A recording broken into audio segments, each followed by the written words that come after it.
বিসমিল্লাহির রহমানির রহিম। এসডি মিডিয়ার পক্ষ থেকে সকলকে জানাই শুভেচ্ছা এবং অভিনন্দন।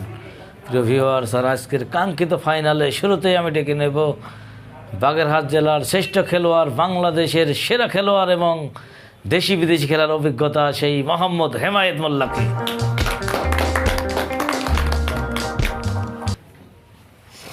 অসংখ্য ধন্যবাদ হেমায়েত মোল্লাকে। এখন ডেকে নেব চুয়াডাঙ্গা জেলার বিগ হেটার সেই জাহিদুল ইসলাম জনিকে।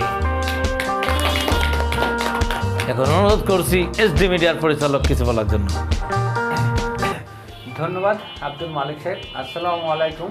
প্রিয় ভিউয়ার্স, ইতিমধ্যে আমরা দুইটি ম্যাচ কিন্তু শেষ করেছি, আর একে একে সমতায় কিন্তু ফিরে এসে এই কিংবদন্তি খেলোয়াড়, আর আজকে কিন্তু সেই কাঙ্ক্ষিত ফাইনাল ম্যাচ। তো প্রিয় ভিউয়ার্স, যারা এই মুহূর্তে আমাদের ভিডিওটি দেখছেন অসংখ্য ধন্যবাদ জানাই।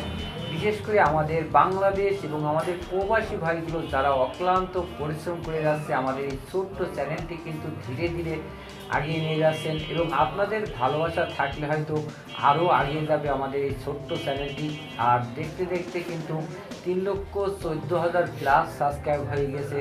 আর আজকে কোন জেলা জয়লাভ করবে, বাগেরহাট জেলা হেমায়েত মোল্লা না চুয়াডাঙ্গা জেলা জাহিদুল ইসলাম জনি? তো অবশ্যই আপনারা কমেন্ট করবেন, আর ভিডিওটি দেখার শুরুতেই অবশ্যই একটা লাইক দিয়ে দেবেন। আর আপনাদের একটা লাইক কমেন্ট সেই ক্ষেত্রে কিন্তু আমাদের ভিডিও করতে অনেকটা উৎসাহিত করে। তখন কিন্তু আমরা বিভিন্ন জেলার থেকে নিত্য নতুন প্লেয়ারকে নিয়ে কিন্তু আপনাদের নিত্য নতুন ম্যাচগুলো উপহার দিতে পারবো। প্রিয় ম্যাচ দেখতে থাকুন আজকের ম্যাচটি। ধন্যবাদ সবাইকে। ধন্যবাদ এসডি মিডিয়ার পরিচালককে। প্রিয় ভিউয়ার্স, আমরা দেখেছিলাম প্রথম ম্যাচে দারুণ লড়াই দেখেছিলাম।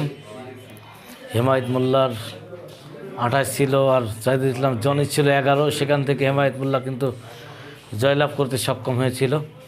আর দ্বিতীয় গেমে ছিল হেমায়েত মোল্লা কিন্তু ব্যাক টু ব্যাক 2বার 14 নিয়েছিলেন, তার ছিল 28 এবং জাহিদুল ইসলাম জনির ছিল 21।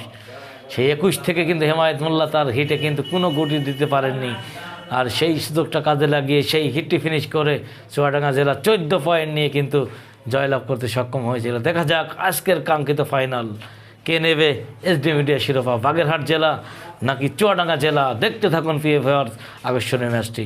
আর আজকের খেলা শুরুতেই টস করার জন্য অনুরোধ করছি জাহিদুল ইসলাম জনিকে।